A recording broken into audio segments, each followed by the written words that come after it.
today's video. This is a B1 level business English lesson, and today we're going to be learning expressions that you can use to make demands, but in a polite way. So we'll look at different ways of speaking, and so we're going to read the two requests below, and then you can answer the questions in the comments.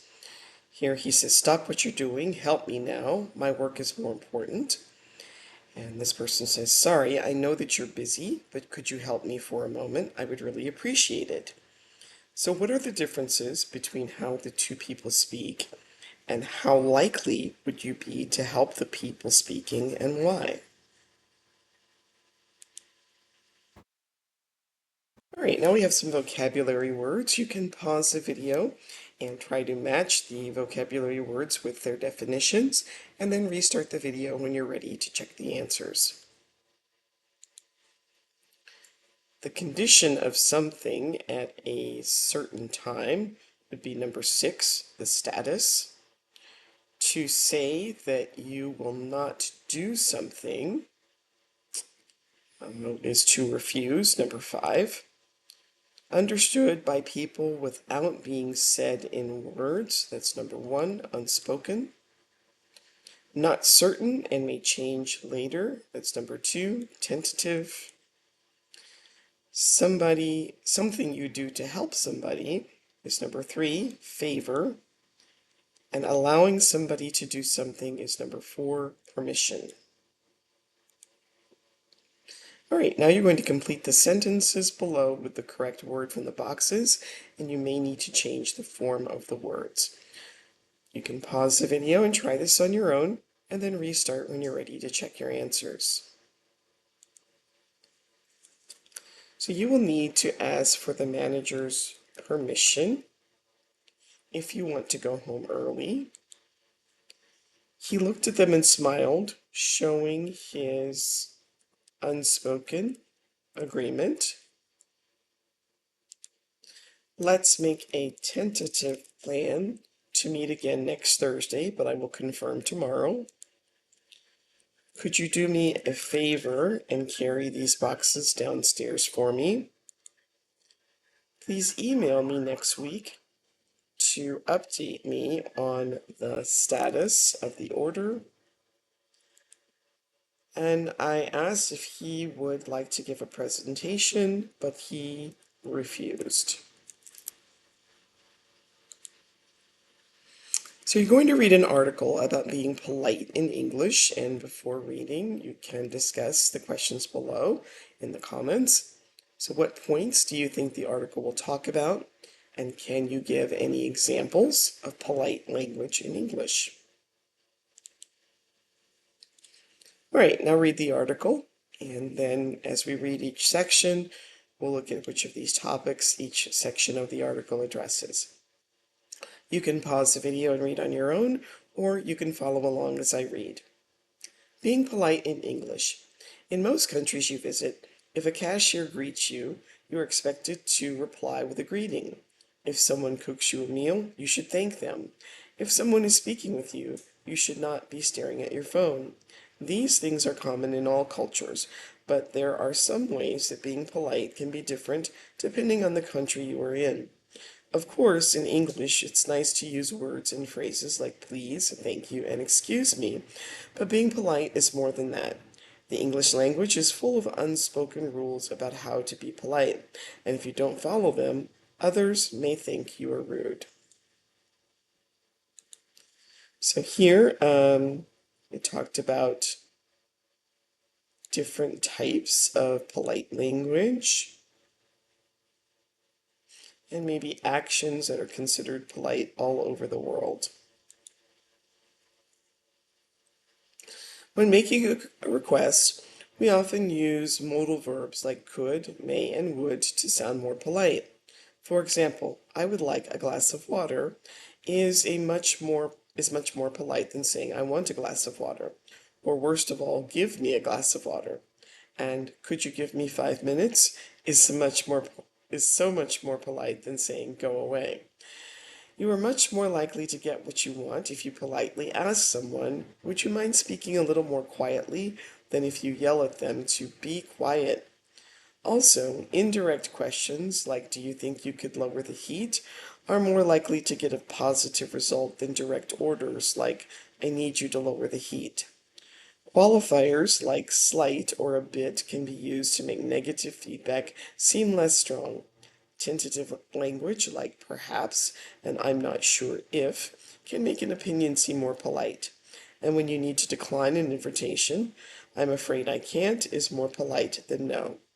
Being polite is a small thing that can make a big difference.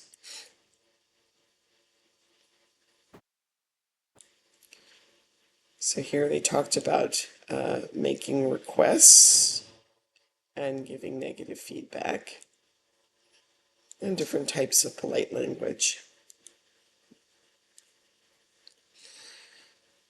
Now you can read the article again on your own and then answer the questions true or false. Pause the video and try that on your own and then restart when you're ready to check your answers.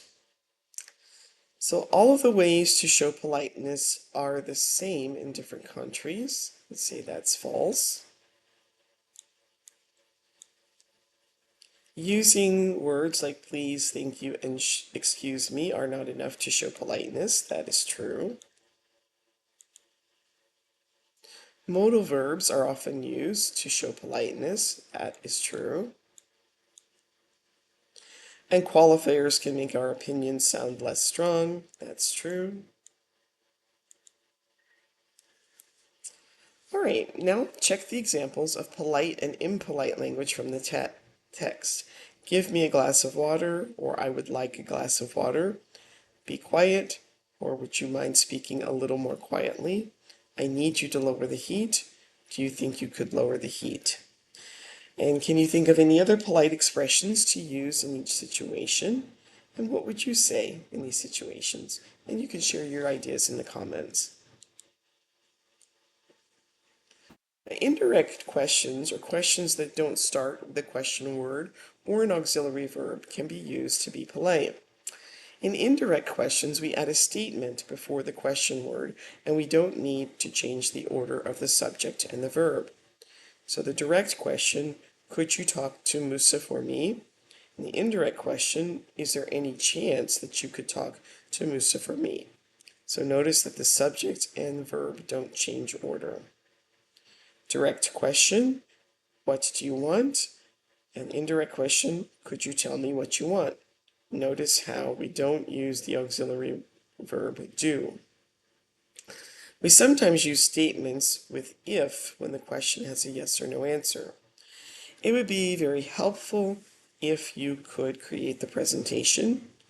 Could you create the presentation is a yes or no question. I was wondering if you could check the report for me.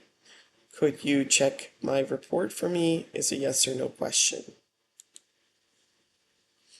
All right, so now change the direct questions to indirect questions. You can pause the video, try these on your own, and then restart when you're ready to check your answers.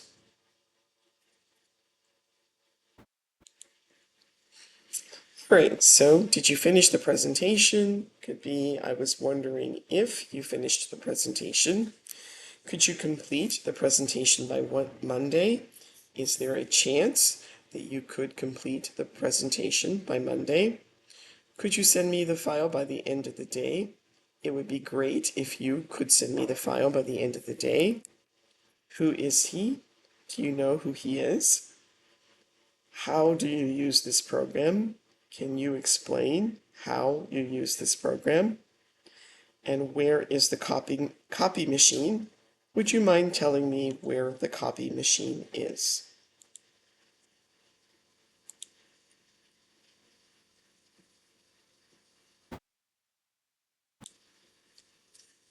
It's also polite.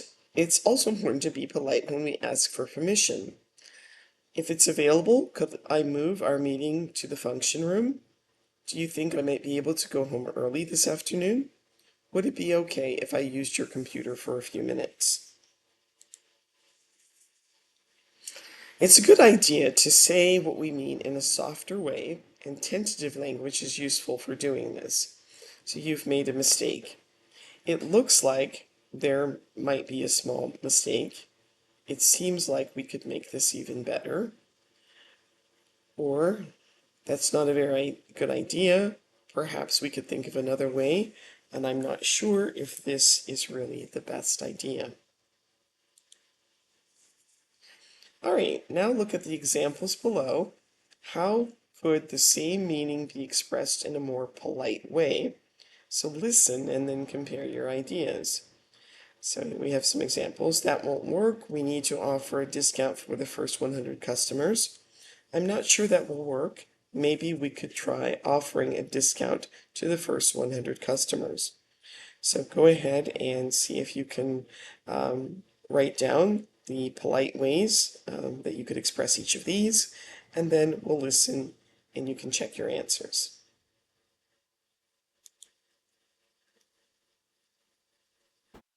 I'm not sure that will work. Maybe we could try offering a discount for the first 100 customers?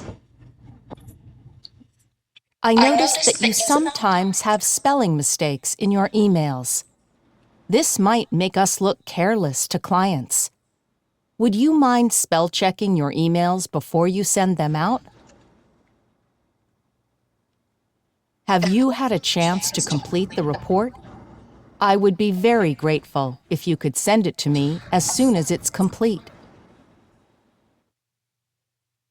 Could you please print out the agendas for the meeting and leave them on my desk? Thanks in advance.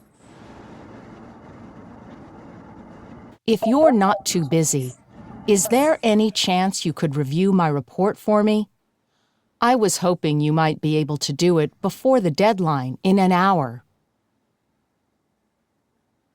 All right, so you can compare your polite versions of these statements with what you heard in the audio.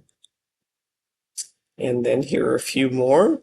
So again, you can go through these, write down your ideas, and then when you're ready to hear some suggested answers, restart the video.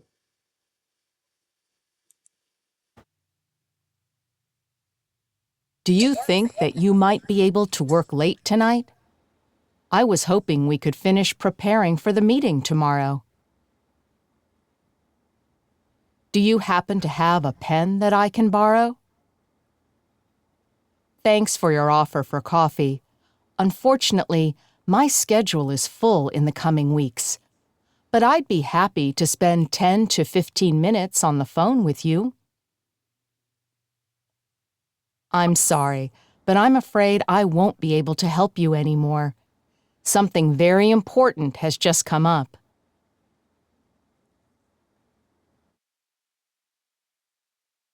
All right, so now look at the expressions below and why might they sound rude? How can you make them more polite? Hey, I want to make a change to the agenda. We can't do that. The deadline is unrealistic. So here are some ways that you can make language more polite using indirect questions like, do you mind or would you mind? I was wondering, is there a chance that you? I was hoping that. Do you think you could? It would be very helpful if. And then using qualifiers like slight, a bit, a little. And other options are I'm afraid, I'm not sure if you don't mind, and please. So again, you can try to make these expressions more polite. And if you would like to put your ideas in the comments, that would be great.